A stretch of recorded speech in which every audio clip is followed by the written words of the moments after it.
एरवी घराणेशाही विरोधात बोलणाऱ्या प्रत्येक राजकीय पक्षाने सगळे नियम धाब्यावर बसवत आगामी निवडणुकांमध्ये नेत्यांच्या नातेवाईकांवर तिकिटांची खैरात केली आहे।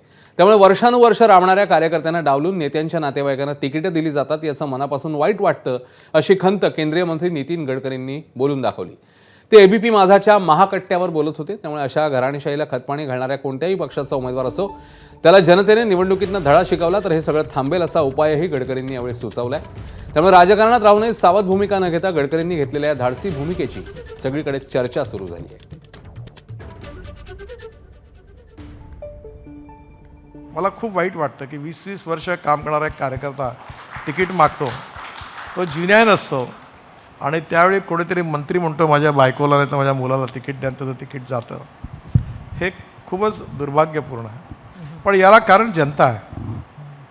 कोणत्याही पक्षाचे असे जे उमेदवार उभे राहतील वारसदार, त्यांना निवडणुकीचं जनतेने पाळलं तर उभेच नाही करणार लोक। म्हणजे जनतेने याच्यावर रिॲक्ट व्हायला पाहिजे। जनता त्यांना निवडून देतात, त्याच्यामुळे ते ॲक्सेप्ट होतं। एबीपी माझा, उघडा डोळे बघा नीट।